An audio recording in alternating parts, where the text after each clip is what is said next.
us for the FuturePedsRes IMG webinar for the 2024 match cycle. If you're with us for the first time, welcome. If you were at previous events, thank you for joining us again. My name is Estelle Green. My pronouns are she, her. I am a fourth-year medical student at the Penn State College of Medicine in the University Park curriculum located in the Happy Valley of State College, Pennsylvania. And I am serving as one of the co-directors for FuturePedsRes this year. Hello, everyone. My name is Catherine Geico. My pronouns are she, her. I'm a current fourth-year medical student at the Virginia College of Osteopathic Medicine in Blacksburg, Virginia. And I'm also serving as one of your co-directors for FuturePedsRes this year. We want to remind you that we will be having our LGBTQ+ webinar next Tuesday, July 18th, and our regional webinars featuring residency programs from across the country will follow throughout August and September. This is a one-time registration code for all of our webinars. Please scan the QR code on the screen or click the Zoom link in the chat to sign up. Before we start, we would like to acknowledge our APPD faculty advisor, Dr. Michael Dell, Vice Chair of Education at Case Western Reserve University School of Medicine, as well as Colleen Hughes, who serves as the Associate Executive Director for APPD. We would also like to acknowledge our ComSep faculty advisor, Dr. Rachel Thompson, Assistant Professor of Pediatrics and Director of Pediatric Undergraduate Medication Education at the Boston University Trobanian and Abadijan School of Medicine. These individuals have made tonight possible, and we're grateful for their support. It is now my pleasure to introduce you all to our Assistant Director of Equity for IMG applicants, Andrea Quintero-Reese. Her pronouns are she, her. Andrea is a recent graduate from American University of Antigua. She was born in Caracas, Venezuela, and was raised in New Jersey, and she is the first in her family to pursue medicine. Hi, everyone. Thanks, Catherine, for that lovely introduction. We would also like to introduce our FPR webinar team working really hard behind the scenes. So here's Denise and Divya. And now let's dive into our goals for the night. So our objectives for tonight's IMG session are to provide IMG residency applicants with tools towards empowering themselves as strong applicants for Match 2024 residency cycle, to give advice on finding mentors and sponsors to help navigate the virtual season, and to give recommendations on how to avoid major pitfalls. So tonight from 8 to 9 p.m., we have program directors here to share advice for applicants and answer your much anticipated questions. We have prepared 4 questions for the panelists, and then we will take questions from the audience. Afterwards, our amazing program director panel will log off, and our resident panel will join us from 9 to 9:30 to share their experiences and answer any questions from the audience. So let's jump right into introductions. If you have any questions, please tweet it and add the hashtag FPR webinar or drop it in the chat section in Zoom, which can be found on your Zoom toolbar. And now the moment we've all been waiting for. On behalf of FuturePedsRes, I'd like to give a warm welcome to our esteemed panelists for tonight. So first up is Dr. Louis Crata. His pronouns are he, him. He's the director of the Pediatric Residency Program and Chief of Pediatric Rheumatology at the Brooklyn Hospital Center. He attended medical school at Tufts University School of Medicine. He completed his pediatric residency, chief residency, and pediatric rheumatology fellowship at Mount Sinai in New York City. He has been at Brooklyn Hospital Center for over 10 years and has been the program director there for over 5. Next up is Dr. Jocelyn Salvador Cison. Her pronouns are she, her, and she's the associate director for the pediatric residency program, as well as director of the pediatric residency quality improvement program. She is a native of the Philippines and graduated from the University of the Philippines College of Medicine before moving to New York City. She completed her pediatric residency at Bronx Lebanon Hospital Center and fellowship in pediatric critical care medicine at New York Presbyterian Hospital, Weill Cornell Medical Center. She is now a pediatric intensivist at Bronx Care Health Systems. We also have Dr. Renuka Mehta. I believe she'll be joining us later. I know she's on call. So her name is Dr. Renuka Mehta. Her pronouns are she, her. She is the Associate Program Director of Pediatrics at the Medical College of Georgia. She completed her medical school at Virgendra Medical School in Ranchi, India, and trained in the US at the University of Kentucky for residency, followed by completion of her fellowship training in pediatric critical care at the Medical College of Georgia, where she stayed and now teaches multiple courses and has won several teaching awards. So thank you all for being here tonight. And without further ado, let's get started with our Q&A portion of tonight's webinar. Panelists, please feel free to respond to any questions in the Zoom chat if you'd like. So first up, we have a question for Dr. Krata. How many programs should IMGs apply to this cycle? And does the APPD recommendation of 15 programs apply to them?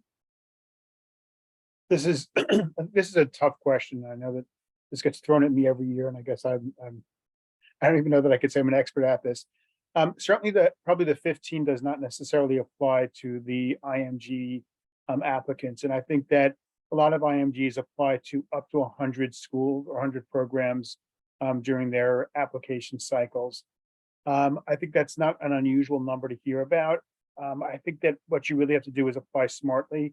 Obviously, to do a little bit of legwork or a little bit of research, find programs that will accept IMGs, will accept the kind of visa that you want to go for as well if you need to have a visa. Those that don't need visas, it's a little bit easier. But those of you that do need visas, you have to make sure that the program will support the kind of visa that you're looking for. When you enter the match at that point, I've had people that come to me after they've matched and ask if they could have different, because we only support J1 visas at my program. They ask if they could have a different visa. The answer is probably going to be no to most of those questions. So really just be sure of what you're able to do and what you're not able to do. It may cut down a little bit on the number of residency programs that you're applying to, but it's a smarter way to do it. It'll save you a lot of money because you're not applying to programs that will not even entertain you at that point. Also, my advice is to look at a lot of programs will list how many years out from graduation you are. A lot of the IMG applicants are at least 2, 3, 4, 5 or more years out from graduation. Some programs will only take 2 years out, some will take 5 years out, some don't care. But you really do need to be aware of that as well, because if they're not going to accept you because you're 10 years out from graduation, then again, it should cut them out of your process, because chances are they're not going to interview you or not rank you at all either.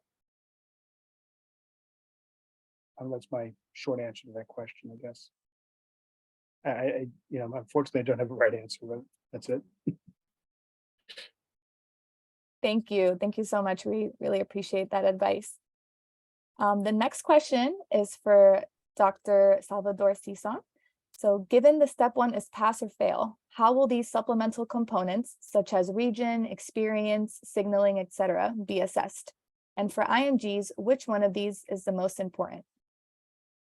Hi, good evening, everyone. Thanks for having me again this year on this panel. And this is a question that actually has evolved, I think, over the years that we've been doing this, I think 3 years now. And this is actually a topic of conversation, not just for applicants, but also for programs. Because as we know, the revelation of the score for step 1 has been taken away for the past couple of cycles. And it has been something that many, if not most programs use either to filter out and see which applicants they will offer interviews for, but also for those who they have interviews, they kind of, we usually use it to engage the aspect of competency, whether or not that's appropriate or whether or not that's really reflective. It's one of the very few objective things that a program can use to assess knowledge. Given that it's now pass or fail, it falls on the programs to now kind of limit that down to the step 2 scores. And so the difficulty with that is it does narrow down a program's ability to assess knowledge. Unfortunately, the other things, and I say unfortunately just for the program's perspective, the other things that have come about, which is all the other supplemental components such as regional preferences, experiences, signaling programs, doesn't take the place of this ability to assess medical knowledge. And so they're not quite the same, right? So taking away that step 1 pass, the score is not going to be supplemented. And so I would say that taking away that step 1 information is only going to be leaned more towards the weight that we put on step 2. And so it also kind of puts in more weight in terms of have you actually failed any of the steps, right? So I'll give you an example. In the past, when we've seen a step 1 that's been taken 2 times, and we see that the first one was just barely passing, as opposed to the second attempt that passed, which is really, really excellent and has shown a really great improvement, that tells us that person, did, and we kind of asked the interviewee, what did you do to make that score better? How did you change the way that you studied? And that really helps us, as opposed to now just seeing it pass fail. We don't have that kind of information. All we know is that they failed the first attempt and then passed the second attempt. It has no indication of any kind of improvement or degree of improvement. And so that's where I would say that weight has changed in terms of step 1.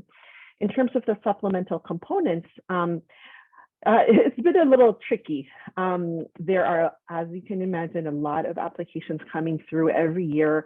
With the onset of virtual interviewing, it actually has compounded things, and we get more applications because, of course, people have less resource restrictions in terms of being able to apply to different programs. And so it has been, at least the first time, difficult to kind of wade through a lot more number in terms of number of the applications. That being said, the idea, my understanding of having all of these supplemental components is to help not just the applicant, but also the programs narrow down or filter out which applicants they think would be best fitting for their program. And so let's say that my program is in New York City, and so we are the Northeast region. The general idea is that if an applicant shows a preference for the Northeast region, that might be a better match. That being said, it doesn't necessarily mean that. We have interviewed many applicants who've expressed preference for the West Coast. Or preference for the Mideast region. And after we've interviewed them and have good rapport, it seems like we do find that applicant might be a good match for a program, and we will rank them higher, and they might rank us higher. And so these kind of regional preferences, they sometimes play a role, especially when we try to filter stuff out. But again, it doesn't take the place of actually meeting that person or providing interviews. And so some, if not all, programs may use that only as a secondary tool as opposed to an initial filter.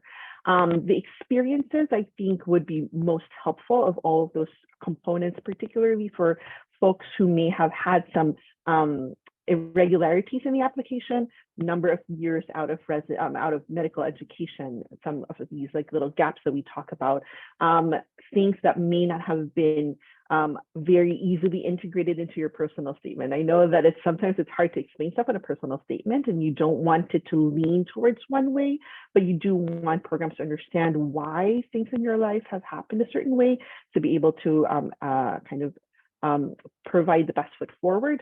This experiences section might provide that opportunity for you to explain some things and describe some aspects of your experiences without having to interrupt the flow of the personal statement that you really want to share. So that has been helpful. Signaling has been a conversation on the last meeting that we had. I know that I think each applicant can signal up to 5 programs. That means something a little bit, right? Because you only have 5 chances to signal. And so if a program is signaled, the idea is that you want to be in that program, you've expressed genuine interest. And so for the year that we've had signaling, we did put a little bit more weight on, let's say that we've already interviewed you and we're ranking applicants, and we can't decide between a certain number of applicants and how we're going to rank them. We sometimes pull in signaling in terms of assessing, does this person intend to come to our region or intend to come to our program? And so sometimes that helps. It does help in terms of telling a program that you are interested, because I was in our program, one of us sifted through the applications without filtering for signaling, and I was the one who filtered for signaling. And so it's a little bit of a learning curve, because what we realized is the people who were signaling us were coming in from a specific region of the world. And so to prioritize that group was not necessarily good in terms of providing inclusion and equity. And so that was a little challenging for us. And so there came a point where even those who signaled us, we had to randomize who we were going to review. So I think that that's an unintended consequence of signaling, if that helps any. But we are a very IMG heavy program. And so I think that for programs who may not be IMG heavy, those might, in terms of the signaling and the regional preferences, might carry a bit more weight. But my other colleagues might have their own kind of perspectives on this. And can I just add one more point after the signaling? I think what really reinforced the signaling for me last year was when I got a letter of thanks for the interview, because it showed that extra interest. I mean, the signaling was easy because I think they didn't know as much about the programs yet. And then once they interviewed and got to know us a little bit better, they may not have been as interested. And when I was looking at my rank list, I did look at signal and, thank you letter. And it doesn't have to be a very detailed, letter, but it just sort of reinforced the fact that yes, you were interested and you still are interested, as a way to mark yourself as separate. Thanks, Dr. Prata. Excellent point. Thank you both for your responses. I know that navigating the supplemental components as an applicant and obviously from your guys' end has been a bit tough, so it's definitely good to know all these things. The next question we have is for Dr. Mehta. The question is, what is the best way to go about marketing oneself as an IMG? And would writing step 3 be an added benefit?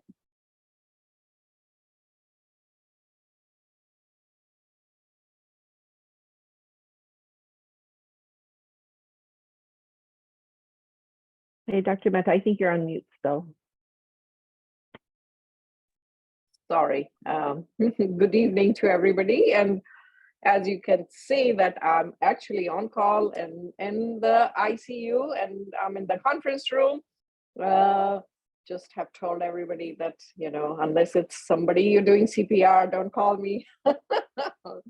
Just joking. So that's a good question. And, as I see, we in our program, we do have 1 or 2 IMGs almost every year, but not every year. But, we are not that heavy, but significantly we are having IMGs. So obviously, the most important thing is to get interview. So how can we get interview? We all need to realize that IMGs are not on the top of the list to give the interview.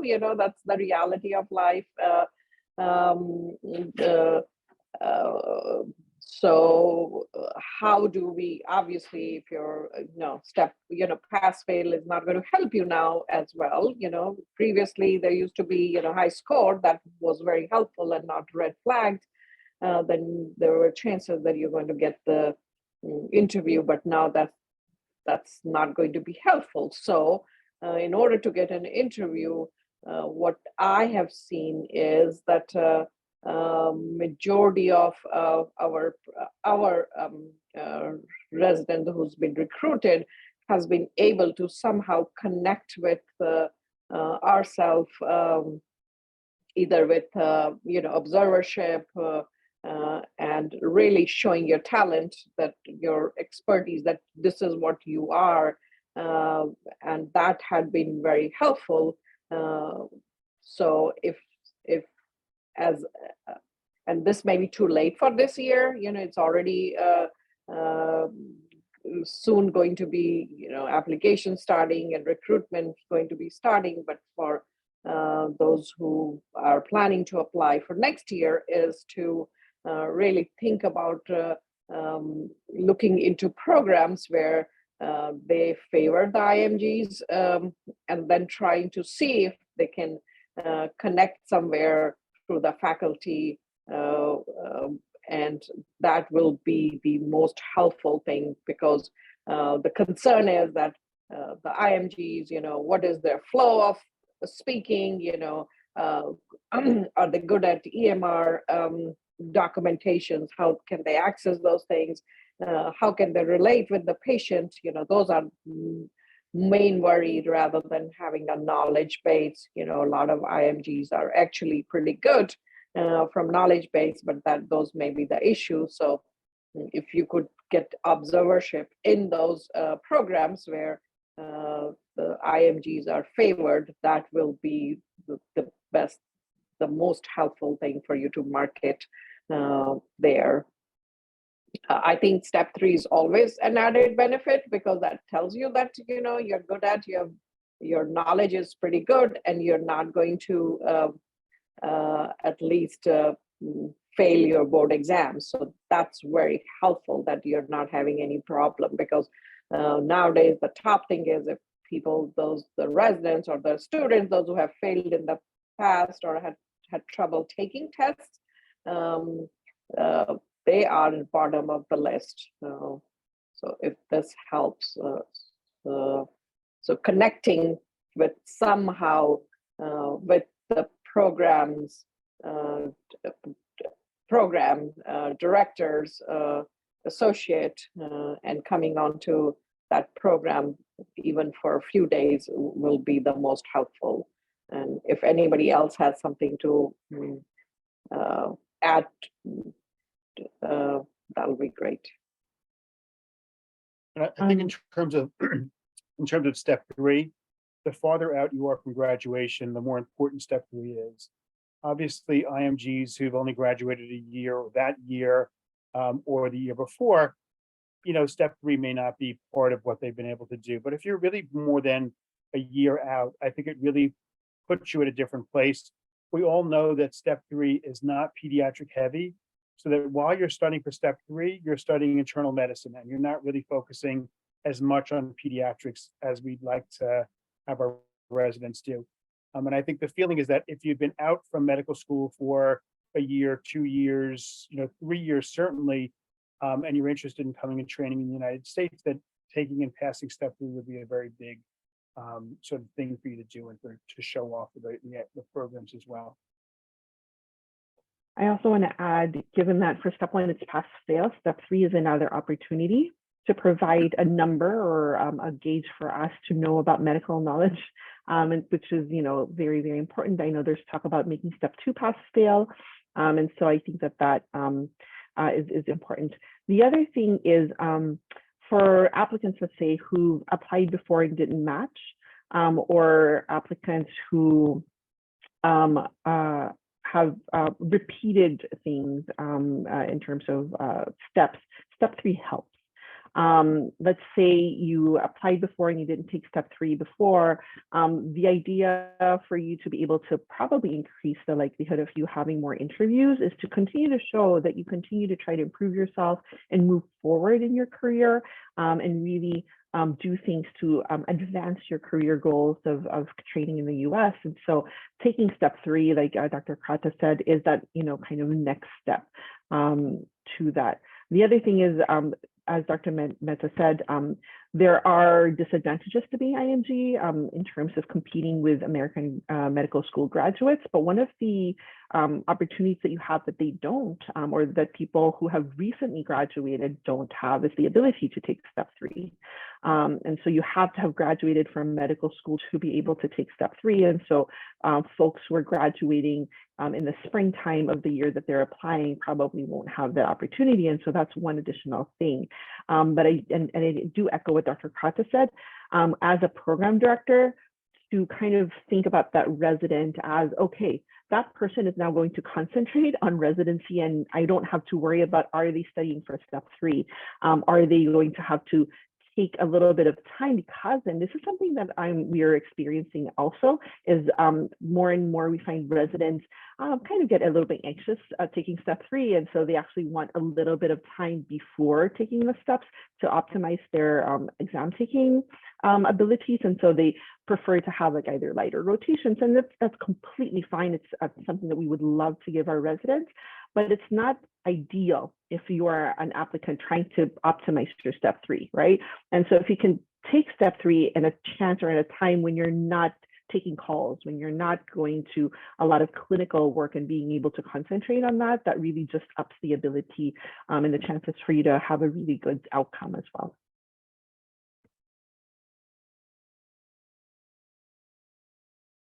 That's great. Thank you all for the feedback. Those were all very good points. And now the last question is for all three of you.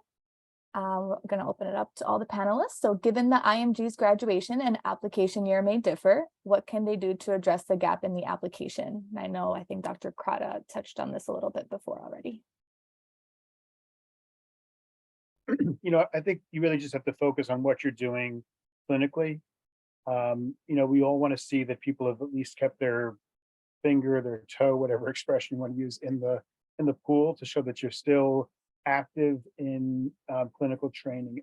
It's great if you can get some experience in the United States. I know that most people who do come as IMGs will do observerships, which is not truly as clinical, but at least it keeps you clinically updated. You're part of discussions. I think that's really what's important, is try to show that you're still, what you've been doing since then. If it's been practice, then let us know what practice you've been doing. I think a lot of us who do have IMGs understand that, if you did train in another country and you are not a US citizen, that you did your internship in whatever you had to do your internship in, and that, after that you want to practice pediatrics, and that's where you've had your opportunity to do that. And I think, again, expressing or showing us where your interest in pediatrics is and what you've been able to do to learn more pediatrics is what's important. I kind of echo that. Just make sure that you think about what your activities and your experiences are. And if you're more, if I was a program, think of kind of like if I was a program director looking at my own CV, would I see that I'm continuously actively trying to improve myself, move towards having better experience? Some people, I don't know if Dr. Krata kind of mentioned this, even if your clinical experience isn't in pediatrics, it kind of helps. It's so limited, the experience opportunities that we have. I am going to touch on, I saw a question earlier about if you're doing research work somewhere and whoever you're working with offers you clinical opportunities, does that count? It counts if they can offer a letter of reference, a recommendation to you, and if you actually do clinical work, meaning you see patients, you have experience in terms of doing histories and physicals. If that a mentor of yours or whoever you're working with is talking to you about, clinical approaches and such, and can attest to that, then that generally probably can count, even though maybe on paper it wasn't like a something with a contract that says I'm an observer, clinical observer here. We've had that before where, and it's really difficult also sometimes, just to let you know, if we get a letter of recommendation from a mentor or a primary principal investigator who you are doing research with, but they don't work with you clinically and they've only worked with you for the research, it's very difficult for us to kind of be able to gauge your abilities in terms of their experiences if they haven't had clinical experience with you. And so I would recommend that if you do have research work and you're working with them in the research opportunity, have them talk to you about the research component that you're doing and the research experiences that you're doing, as opposed to kind of echoing what you have on your CV in terms of clinical experience, right? And then kind of think about ways to get yourself in a clinical position so that people there can provide you with a recommendation. Yeah, and yeah, that's true. And I agree with that. You have to continue to do clinical, some way associate yourself with clinical, and then have a recent letter of recommendation. That's what's going to be most helpful. So 1 year of, and there are some programs, actually they do, you may have to pay some there to get the actual clinical observership. It's not just observership, but you probably can do a rotation there, and that will be either it's a month rotation or something like that, where you do get hands-on experience. So, but having a recent letter of recommendation where you have been seen or observed clinically is most helpful than rather research. But there are some programs I know in Cleveland, Chicago, and several other programs do offer actual hands-on clinical experience. So those will be very helpful. And they may not be pediatrics. So yeah, go ahead. The other thing I think that's important, and I say this to all of my people I advise, regardless of their background, there should not be big gaps in your life story. When we look at these, applications, and I see a year that I can't explain, I wonder, what were you doing in that year? So even if it's, if it's any kind of clinical work, if it's any kind of research, you may not think that it's important to put in there. But for those of us that are trying to figure out what you've been doing with your life, when I see like a year gap that there's nothing there, it makes me wonder what was going on. And again, even if it's you were translating, if you were caring for a family member because you had some other family emergency you had to take care of, we're understanding of that. But I mean, I think again, we need to know, why was there a year's, why can I not explain this year? Where were you? What were you doing? What was happening? If you were studying, then let us know you were studying. Don't just leave gaps in your like in your CV of significant amounts of time. Yeah, that's important. So you have to just justify what you did, and taking maternity. We all are pediatricians. So somebody's taking maternity leave, had child or whatever, so that's fine, so that's so I think somebody did mention that shall we get in touch with program director before applying for residency? That's a tricky question, the program directors. I mean, you can certainly. I would not keep on emailing them all the time, because that's very irritating if somebody keeps on repeatedly writing to program director or associate program director. I think it's okay to do it one time, highlighting what are your best potentials, or if you're one of the best medical school from your country, write it down, what else you have done it, so you can highlight some of those things. But I would not email them repeatedly, because everybody is very busy, and it doesn't go very well. So yes, you can email them one time. So I don't know if I saw this last question. There's a mandatory, so a lot of countries have mandatory clinical work when you finish medical school. I am, at least for programs like ours who are very familiar with IMG applicants, we know this. And so we take that into consideration. So we understand that there are some countries or some programs where you can't even try to apply to the US until about 2 to 3 years out of medical school. And we take that into account, and we see, of course, that you've been practicing clinically either as a health officer or a municipal officer or something like that. And it really helps to actually have a letter of recommendation from your colleagues or your superior during that experience. Because it doesn't just tell us how you were as a medical student, it actually gives us insight into how you are as a clinician and a physician, so that helps.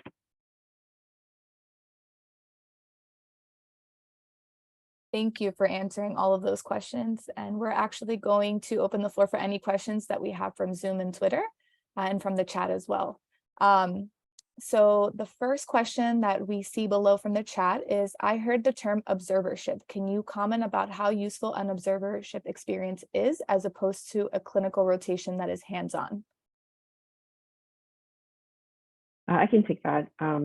And then I'm sure Lewis has something to add.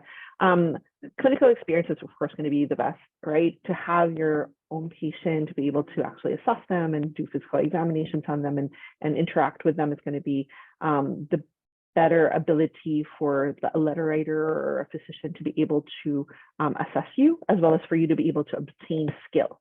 And so we see both of those aspects. In terms of observerships, really what is meant by an observership is that you don't have the ability to independently examine and assess and be able to treat a specific patient. And so it's kind of more a passive thing as opposed to an active experience. And so obviously an observership is going to be less of a experience as it would be an actual rotation. So it's very important to kind of delineate both of them, right? So it's important for you as an IMG to know if you came for an observership, but the person who was supervising you is allowing you to independently see patients, you can write that down somewhere in terms of, or when they're interviewing you, you can kind of elaborate on that. You know, I did an observership, but after a week or so, when I was able to, you know, when my preceptor saw that I had the ability to see patients independently, that they allowed me to do so. And so that really makes a bit of a difference, if that answers your question.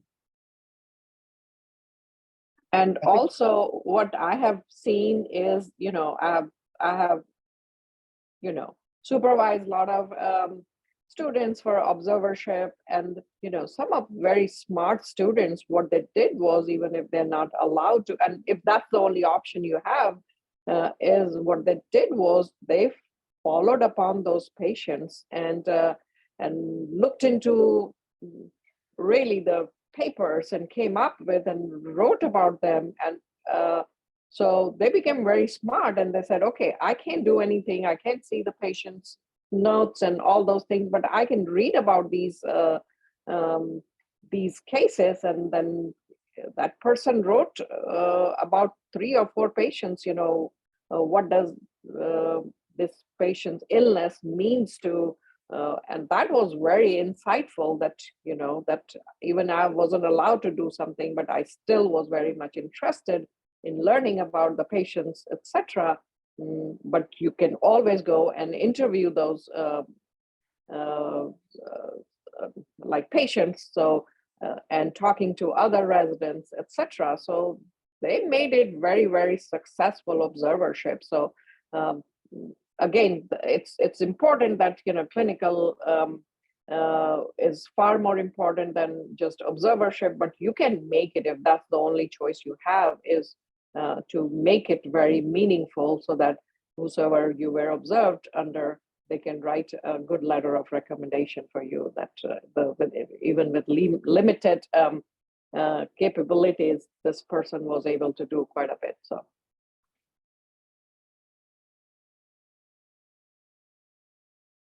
Yeah, I mean, I'll just add one line to that. You know, if you're going to do an observership, you have to be recognized. You can't just be somebody who's quiet and standing in the corner, because otherwise the letter of recommendation you're going to get is useless. And just having done an observership doesn't prove anything. So I know that a lot of people do them for letters of recommendation, and you do have to be sort of realize that, you know, be part of the team. And if you're going to do that, then, you know, like Dr. Mehta said, I think, you know, read up about a patient, the next day do a presentation, do something to teach the team. You know, you don't have to make everything into a, you know, make it into a learning experience, and make everybody in the team know who you are and make them feel like you were something that was valuable as well.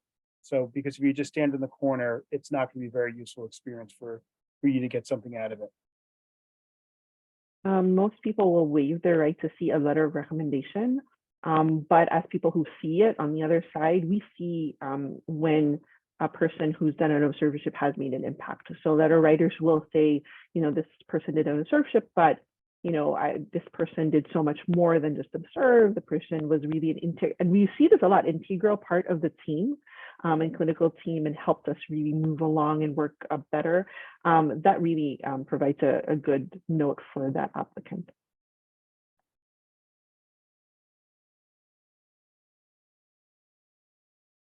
Okay, the next question addresses gaps.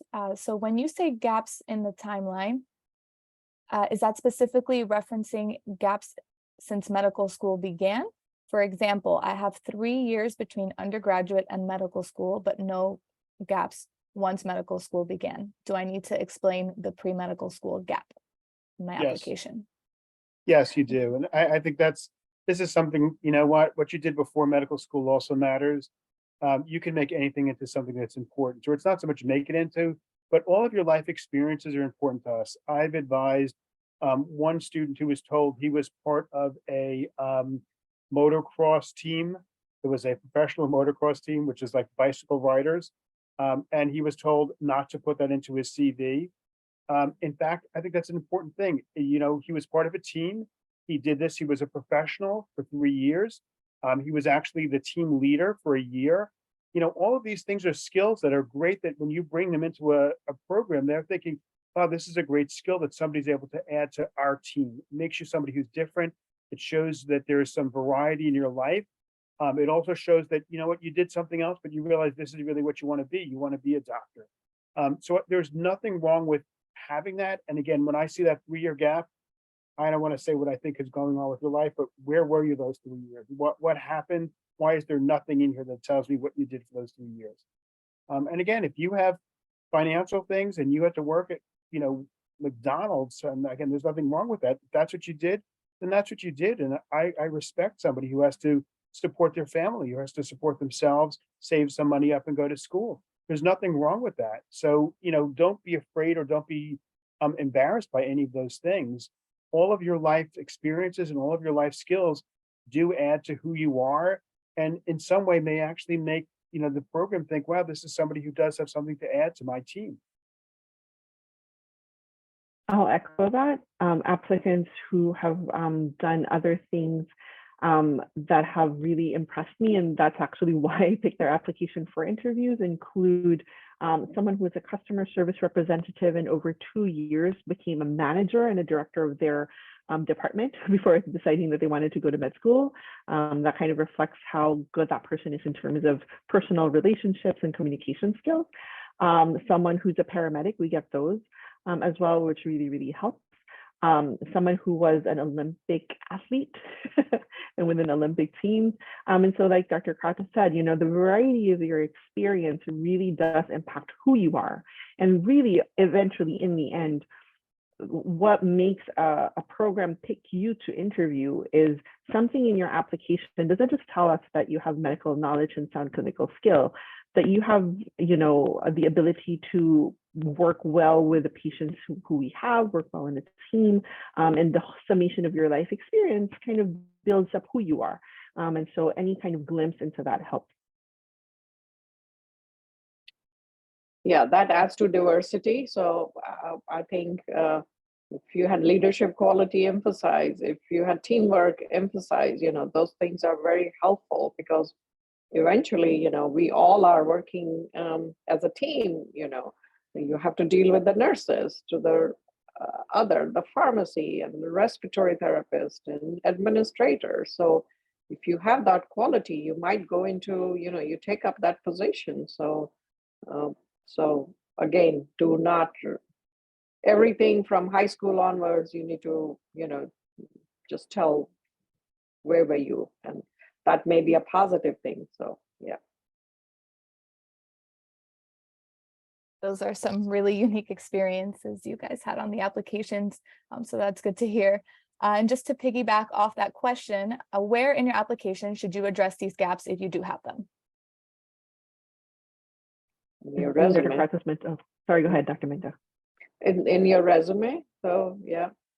So it should be in chronological order. So, you know, that you started high school, you know, you go and did your undergraduate and just go by year. So it should be in your resume in chronological order. So this year 2000, you know, well, 2020 to 2021, I just did this, and from July this to this, you know. So so that when if it doesn't fall into a specific category, because I know when you put in ERS, they ask for a category, you know, volunteer, research, work, and it doesn't fall into any of those. A couple of places, Dr. Krata talks about this when this we knew this a few years now. Personal statement is a good place to start, right? So one of the things that every applicant reads is your personal statement. We may not go through all of your applications, but we will go through your personal statement. And so if we see those gaps, we are expecting them to kind of be in there somewhere. The newer thing is if you can't, like I mentioned, if the personal statement that you want, the flow is not going to be really great in terms of adding those particular specifics in, then on the supplementals, the experience section there that addresses the gaps, that will be very, very important. So for example, we've had applicants who were open enough to be able to talk about their own family experiences in terms of having to care for loved ones, and that kind of, explain the gap in their experiences and their learning experiences, but some weren't comfortable doing that and putting it in their personal statement. So they put that into that experiences section. If it's not within your CV, I do want to say that we do review the CVs.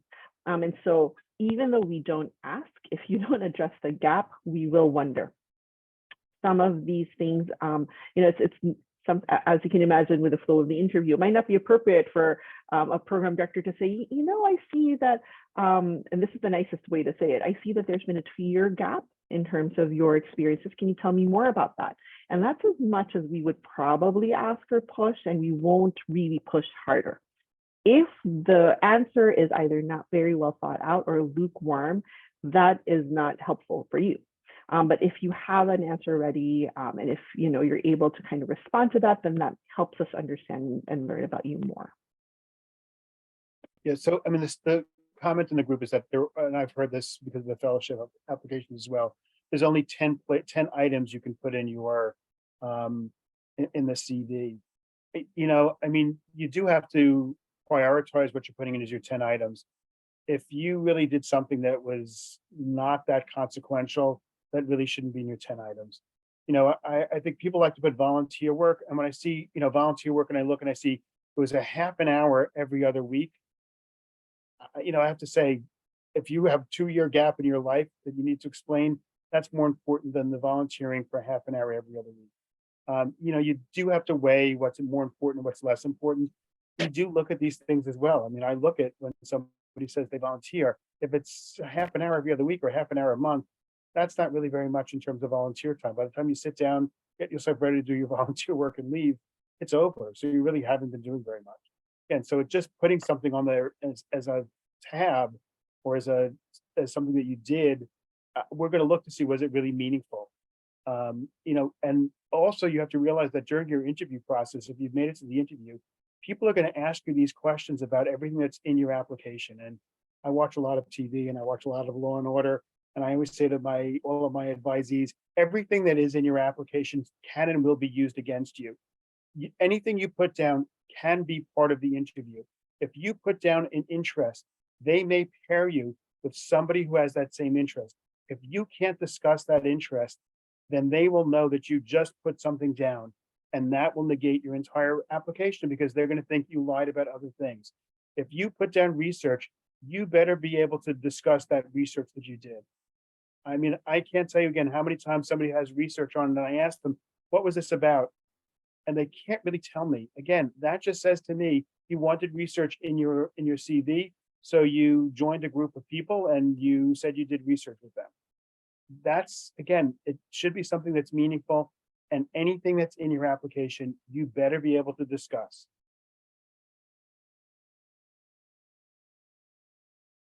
Thank you for that. Love the Law and Order reference. I played the music in my head when you said that. The next question is it okay to use letters of recommendations that are a few years old due to graduating a couple of years ago? Or should we try to get updated and more recent letters of recommendation? They have to be recent. Yeah. Go ahead. Yeah.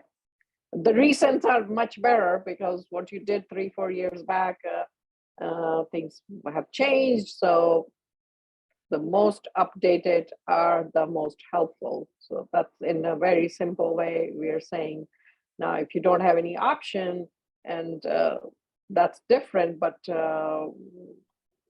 it needs to be updated, a recent letter of references, if you can do it. So. I mean, I would say that you have to have at least one recent letter of recommendation. If that letter of recommendation, and again, whether you've read it or not, whether you think it's really going to be a great letter about you and your work and your ethic and sort of how you got along with everybody, then, by all means include that, but then you do need something new.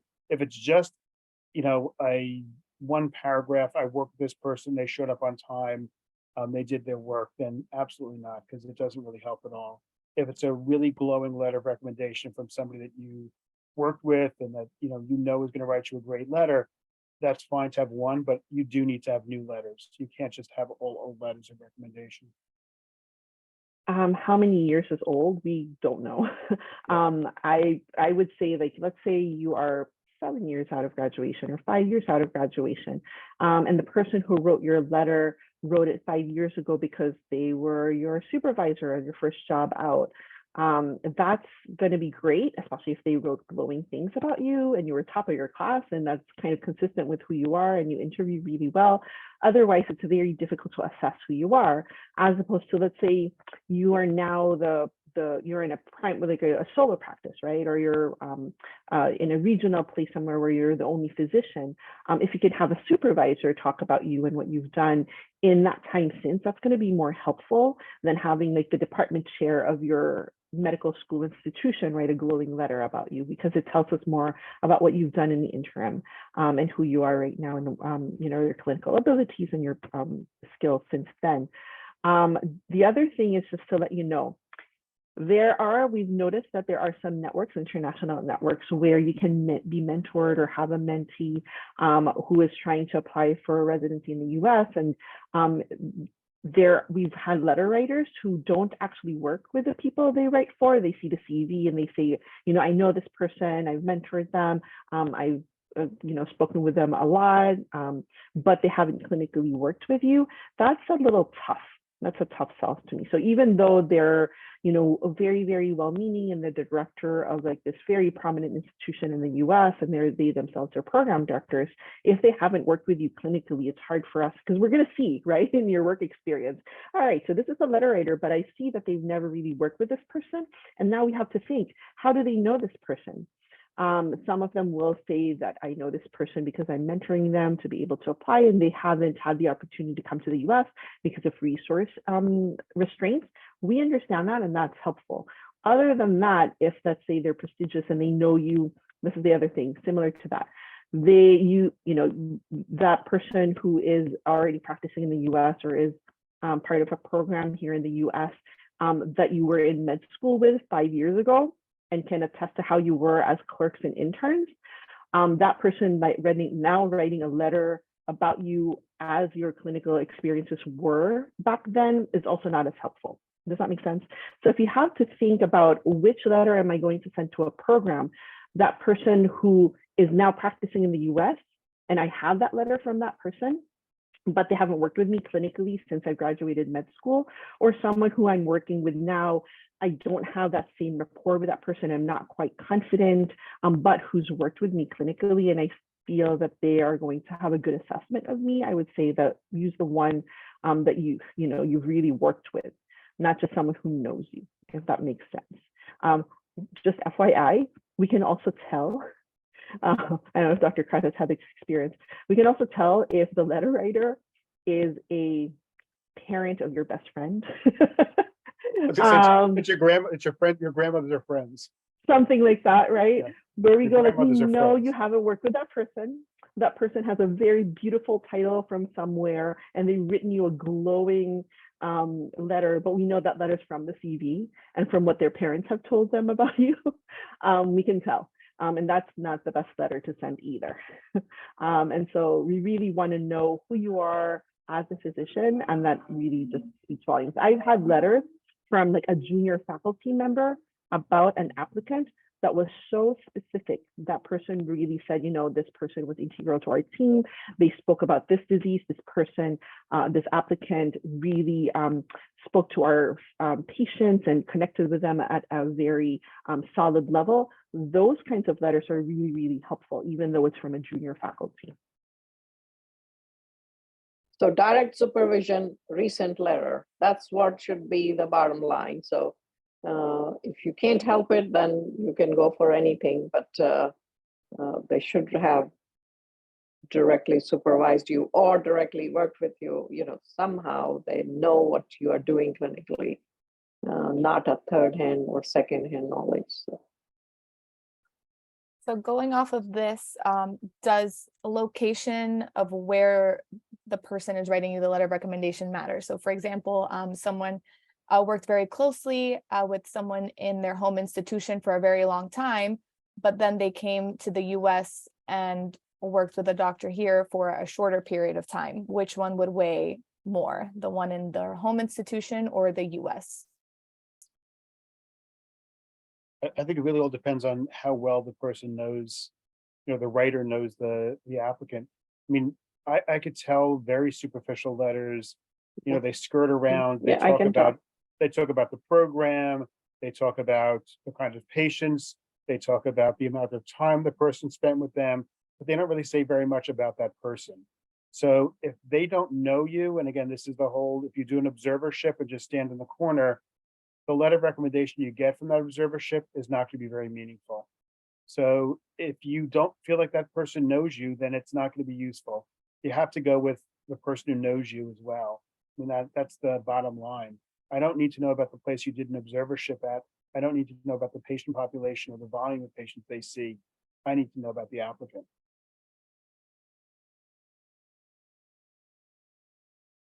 Okay, and letters of recommendation seem to be popular questions. So as an international medical student doing clinical rotations in a new environment with a completely different EMR system from my home country, what would we do to stand out positively to get a good letter of recommendation?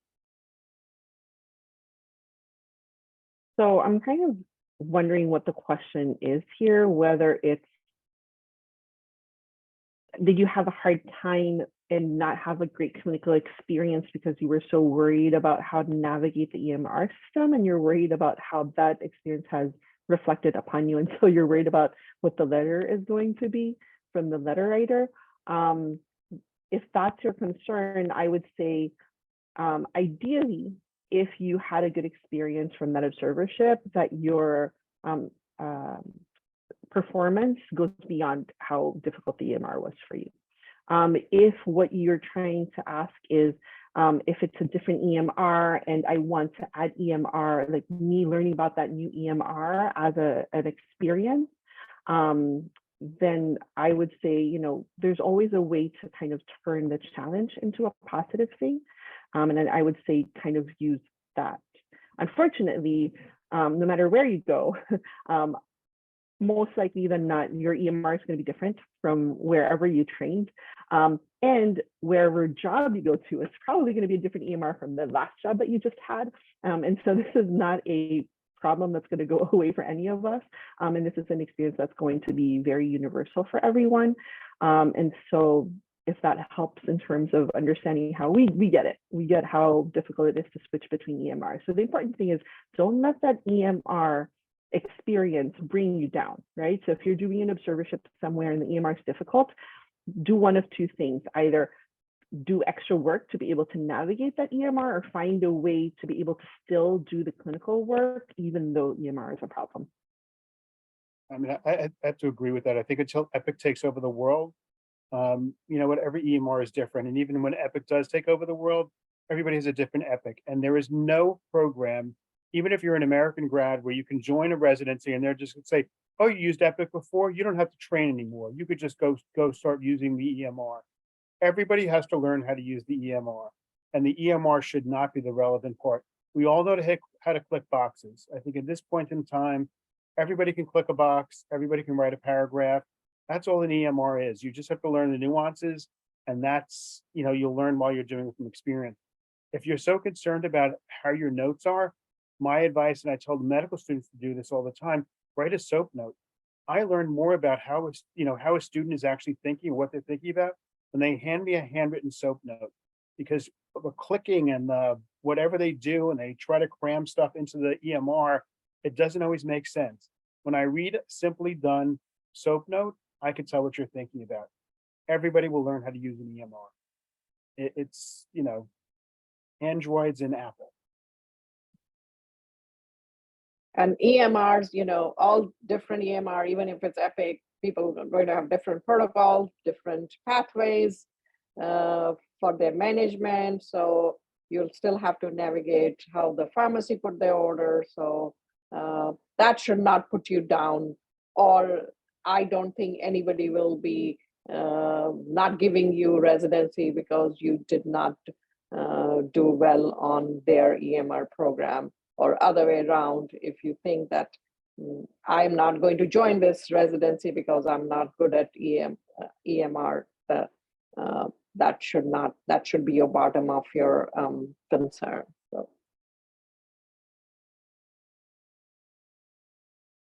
Thank you for that. Yeah, EMRs are very frustrating, especially when you're moving around hospitals and rotations. Okay, so the last question we have for tonight is what percentage of your experiences should be allotted to work, research, clinical volunteer experiences, and does being a medical assistant count as a clinical experience? I guess the short answer is every experience counts. As a medical assistant, I think that counts. Medical assistant, receptionist, all of it counts because we work as a team. And so the more you have insight in terms of every person's job, the better of a doctor you'll be. And then in terms of the other thing, what was the other part of it? Research. The research. There's no volunteer. percentage. I mean, we're all clinical, right? So if you're doing 90% research in the past 7 years, the question we're going to have is, when was the last time you saw a patient? And so if that can be answered by a letter of recommendation saying this person has been doing an observership with me over the past 12 months, and they can definitely see patients and they know how to interact with a patient, do a physical examination, and all of this stuff, and they can attest to that, then kind of answers it. We've had residents who did nothing but research for 6 years, and they are excellent clinicians. And we've had people who've been doing clinical work and no research at all, and they're excellent researchers. And so I don't know that it's about percentage as it is about how you make that count. I mean, residency is about clinical, seeing patients. So the more clinical you do is better, but that not necessarily means that, as pointed out, that, we need to know. We just had an ID specialist. She was working as infectious disease, and for last 5-6 years in our institution. Finally, she wanted to do pediatrics, and she got into pediatrics this year because we all felt that even if she hasn't seen the patient, she's good at navigating her work, and she's going to be a great, and she had done, she's from India, so her all other experience when she did residency and etc. in India, she was great, and she had a great letter of recommendation. And the people who supervised her, the ID specialist, they said she will be great. And so far, in last 2 weeks, we have seen she's doing a great job. So, but she persisted and she got into residency. I have to say as a final part, I mean, I don't think there's any magic number. I think it's all about actually enthusiasm and what really matters to you. If doing research is what matters to you, then do research. If being clinically involved matters to you, then be more clinically involved. Don't do things because other people are telling you to do them or because you feel like you have to do it. Because in the end, you're not going to be able to portray yourself or whatever you did in a positive way.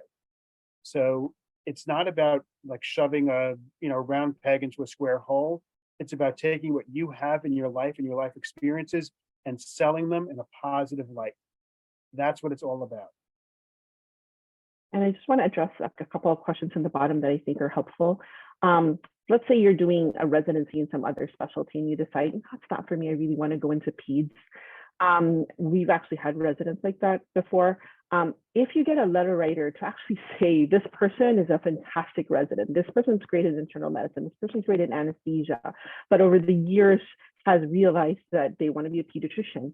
And so we think that this person is going to be a great pediatrician and would be a benefit to your program. And that person actually wrote it in your LOR. That is helpful. That is gold. And so my advice is be honest to your letter writers as well. We know that you intend to, let's say, all your life, your previous experience, you've been a clinical physician in internal medicine, there's not a drop of pediatric specialty in your experience in the past. If you've expressed your letter writer, please, I want to go into peds, and please reflect that on my letter, and they will write it. That helps us say that you are intending to go into peds and that you actually are interested in the specialty. So that kind of takes away. So we know that people change. There is burnout. Your life changes, some personal experience happens and now you want to switch over. We understand that. And so that should not be a reason for you not to pursue whatever you want to do. And so that will help kind of move things along for you if that is a question.